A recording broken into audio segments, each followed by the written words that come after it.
اللهم صل على سيدنا محمد الفاتح لما أغلق وخاتم لما سبق ناصر الحق بالحق وهذه إلى صراطك المستقيم وعلى آله حق قدره مقداره العظيم. بسم الله الرحمن الرحيم. صلى الله على سيدنا محمد وعلى آله وصحبه وسلم تسليما. الحمد لله رب العالمين. أفضل الصلاة وتم تسليما على سيدنا محمد وعلى آله وصحبه أجمعين. ورضي الله تعالى عن السادة التابعين وعلماء عاملين وأئمة أربعين مجتهدين مقلديهم إلى يوم الدين. أما بعد. Alhamdulillah Rabbil Alameen. This is part 6 of the Fiqh of Imam Malik ibn Anas, the Mukhtasar al-Akhdari by Shaykh Abdur Rahmaan al-Akhdari. This section that I'm going to go over now is on Ghusl.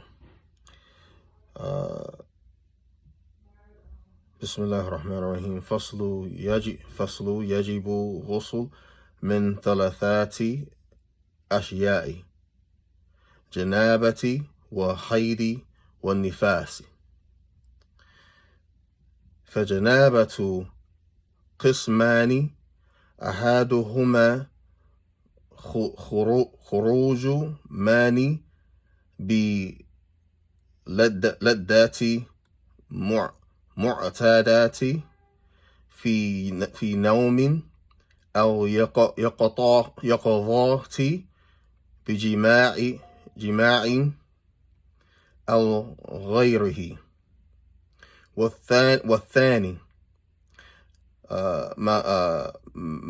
مغيب حشفات في فرج. ومن رأى في منامه كأنه يجامع ولم يخرج منه ومني فلا شيء عليه. ومن وجد في ثوبه منيا يابسا لا يدري متى أصابه اغتسل وأعاد ما صلى من آخر نومة نماها فيه. The Shaykh, he says that the full body ghusl is necessary due to 3 things. The first thing he said is janaba. The second thing he said is haid. The third thing he said was nifas. He says that the janaba is of 2 types. The first type is the exiting of semen, mani, with normal pleasure in sleep or in a waking state through intercourse or other means. The entrance of the gland of the penis into the vagina. If one sees himself in a dream having intercourse, but there is no emission of seminal fluid, mani, then he does not have to do anything. If one finds dry semen on his clothes, but does not know when it occurred, he must perform the ghusl and repeat all the prayers performed from the time he slept.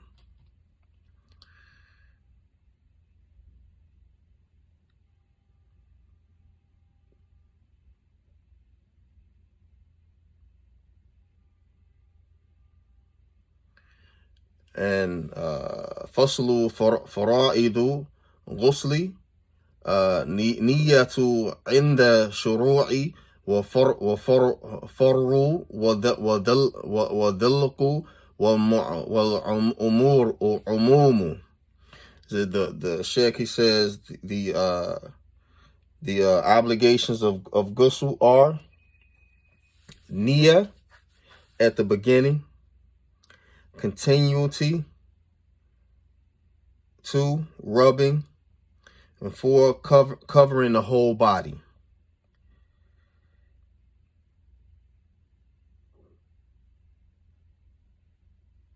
وسنن غسل يدين إلا كل عين كالوضوء ومضمضة واستنشاق واستنثار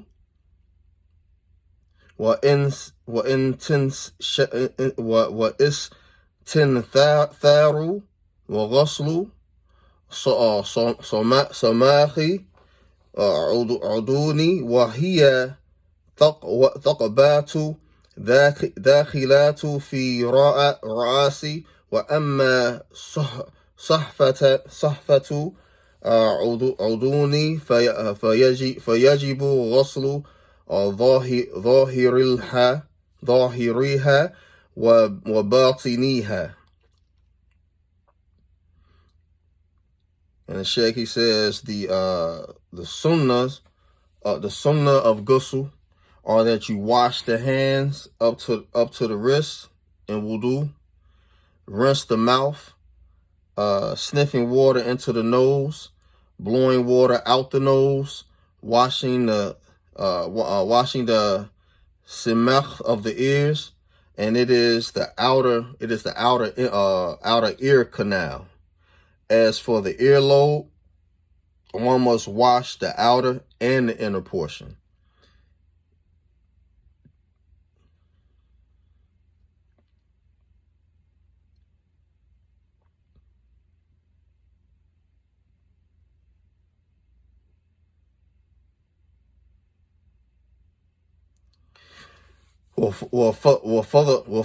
وفضائله بدايات بغسل نجاسة ثم ذكري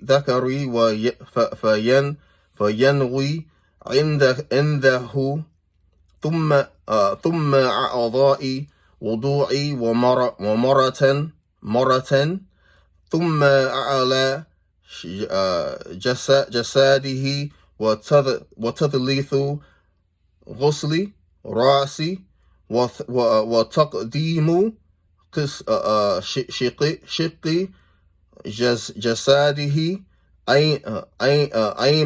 أيماني وتقليل ماء على أعضائي ومن نسي لمعة أو عضوان من غسله بادر إلا غسله حين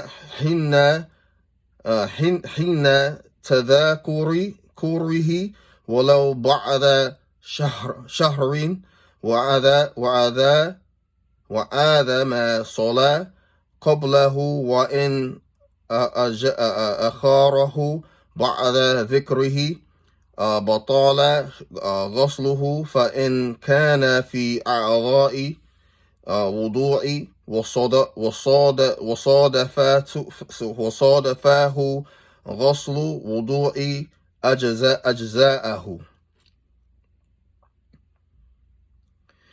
And what the Shaykh says, the recommended actions of the ghusl are that beginning by washing the impurities of najasa from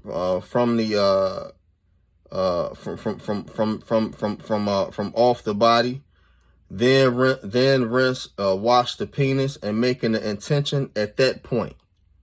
Washing the limbs of wudu once each, then washing the top portion of his body, then 5, washing the head 3 times, and 6, washing the right portion of the body first, and 7, using a little water as needed when washing the limbs.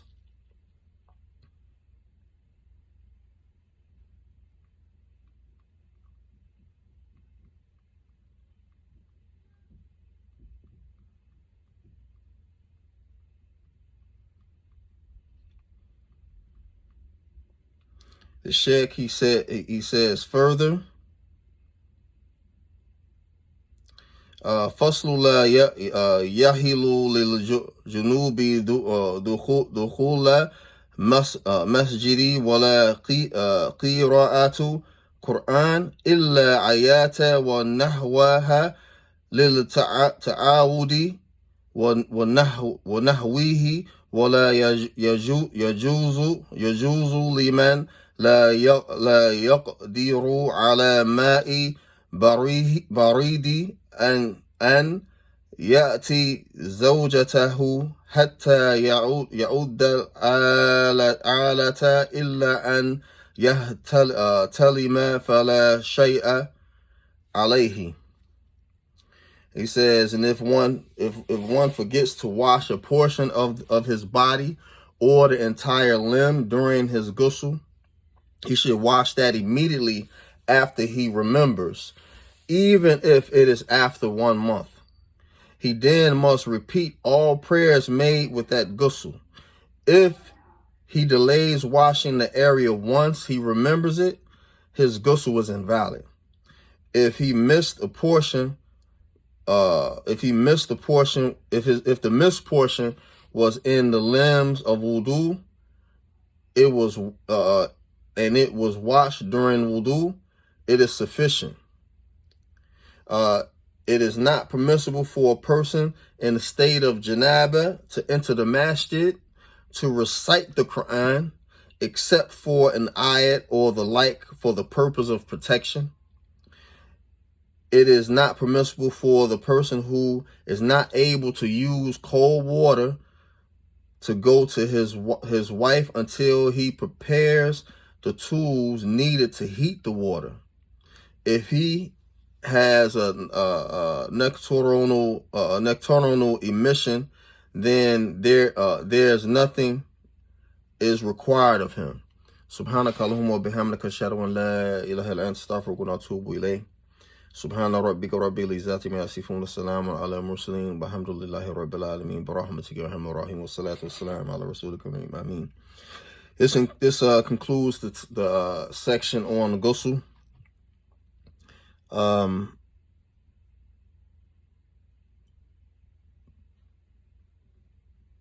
The next section is going to be on tayammum, and inshallah ta'ala, I will do that recording next week, just to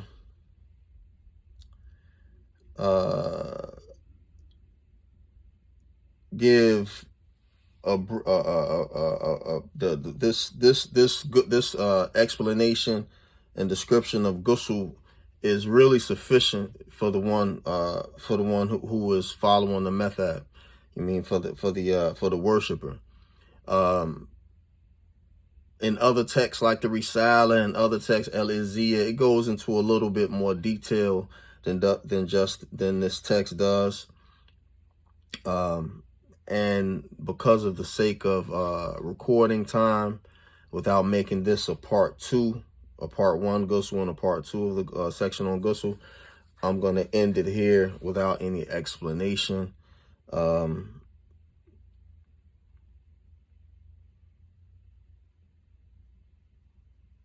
you know, for further recordings, it'll be explanations in later texts when I start going over the Risala, inshallah. Only that's related to the Fara'id and a little bit about marriage and a little bit about divorce and trade and other things that is applicable for what we have to deal with. Assalamu alaikum wa rahmatullahi wa barakatuh.